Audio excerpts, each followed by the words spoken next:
I'm Chris Tang from Anise, one of Hong Kong's leading independent legal and compliance recruitment firms. If you enjoyed today's episode, come and subscribe on our YouTube channel, Anise Careers, or follow us on Facebook or LinkedIn. So here in the Anise studios today is Jason Yau, founder and managing director of JS Wealth, a boutique private wealth consultancy based in Hong Kong, serving high net worth individuals and with a particular focus on lawyers in both international law firms and local firms. So welcome today, Jason. Thank you, Chris. So Jason, let's take this example. I'm a cash-rich, time-poor lawyer. What do I do with my investments? So Chris, there are commonalities between lawyers that I've identified. I would say lawyers tend to err on the side of caution. They tend to be slightly more cautious than the average investor. They're also time poor, so they tend to be quite hands-off investors. So I would say for many of my clients anyway, they're seeking low maintenance solutions. So my first advice is, if they're doing it themselves, I would avoid any hot stocks or word of mouth picks.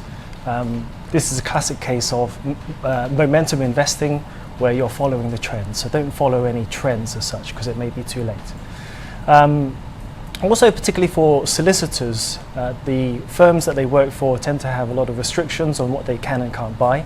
So for example, direct holdings, stocks or bonds, they cannot buy at all. Or maybe with some firms, they need pre-approval before they can buy into those investments.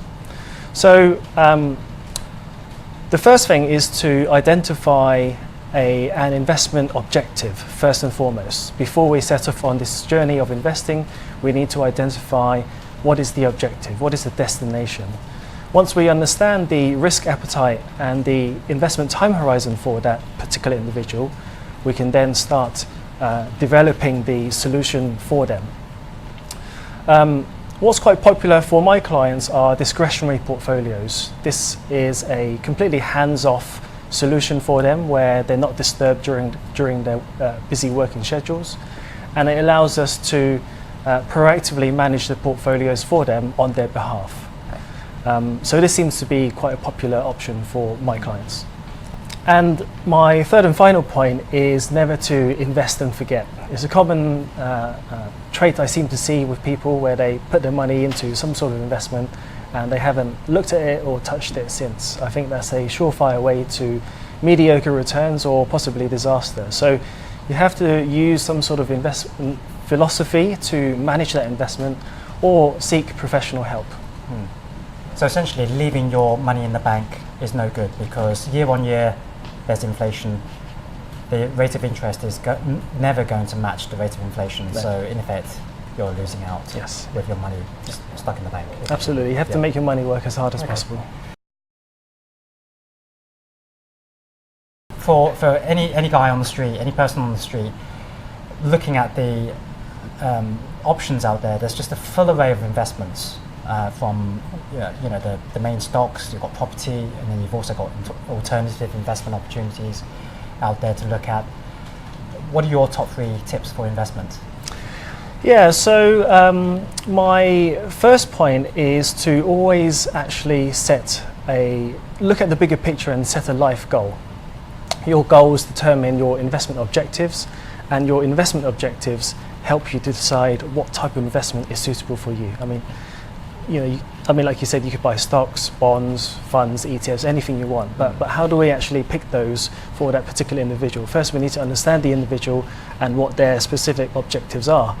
I always talk about wealth, not actually just being about wealthy. Actually, it's just a vehicle to achieving life goals, right? So I make it a point to try and understand the client, what their situation is and what they're trying to achieve.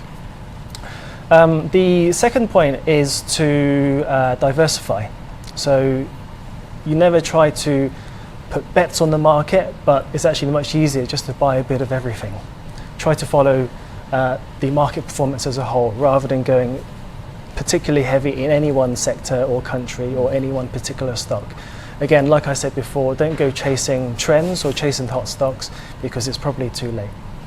And finally, for the third point, is never to try to time the market. I see a lot of people coming in and out of the market. They're trying to find extraordinary returns in the market. Right. Most of the time, when you look back at history, when people try to do this, unless you're professionals, people get it wrong. So it's much easier to get invested as early as possible and ride with the market rather than trying to come in and out of the market. I guess Bitcoin is probably a case in hand. Perfect example, yeah. In your day-to-day life, you'll come across some people who have lost money on stocks. They're probably regretting what they've done and thinking, oh, I wish I'd put that money into property. Is there much of a difference there? And how does losing money on stock, how does that compare with losing money on property, for example? Yeah. It's a great question, Chris. Lots of people compare the property market to the stock market, and particularly here in Hong Kong, people love buying into properties. Now, let me tell you some differences between buying property and buying stocks. So I'd say first and foremost with stocks, people tend to be quite myopic with stock analysis. I mean, you see it on the general news, you look at the Hang Seng Index, is it up or down today? And people will react to that news. The fact is that stocks are very, very liquid. And that's a good thing, but also a bad thing, because if stock market takes a bit of a correction or a crash, people get emotional about that and they tend to sell after a crash, and they actually shoot themselves in the foot. Now, if we look at the property market isn't so liquid. It's not so easy just to sell your property if we have another SARS crisis or something like that. So people, because it's illiquid and probably because it's also their own home, people don't tend to sell if the property market takes a tumble. So people hold on to the property, which is a great thing because it will always bounce back eventually, and people don't tend to make a loss on the property market. The other factor with comparing the two, if you look at historical returns for global property market versus global stocks, stocks have performed better. However, the thing with property is that most people have leveraged their property assets, so they'll borrow a mortgage against their property. And the great thing about that is that it also leverages your return as well. So let's say if the property market has gone up 5%, because you've borrowed a certain amount with the bank at a fairly low interest rate, that 5% becomes let's say a 10% return on investment, because you haven't had to pay for the whole amount of the property. So that's one of the reasons why the property market has done so well for the average investor. We've got the US-China trade war, we've got the overall global economic slowdown, and of course we're now well into month 6 of the Hong Kong street protests with no end in sight at this moment in time. So to the average investor, what would you advise them on what to do with their investments? So it's very important to understand the news feed that we're getting all around us all the time. We have to break it down into what are fundamentals and what are events. So protests, trade war, stuff like that, these are more event-driven news factors. And we believe that with these events, we're going to eventually overcome them. Is the US-China trade war going to be forever ongoing? We don't think so. Are the protests going to be forever? We don't think so. But more importantly is, how is the global economy doing? It was Singles Day not too long ago, and again, new records were broken. I think it was $38.4 billion US in one day. So this is a good sign of consumer confidence and how people feel about spending their own money in today's market. So data like that I find is much more useful in judging where we are in the market cycle. I often talk about the disparity between news and market performance. If you just follow the news we've read all year, it sounds pretty negative, and you wouldn't think that there would be much return this year. But actually, a lot of portfolios, if you have a globally diversified portfolio, you would have seen over 17% year to date so far.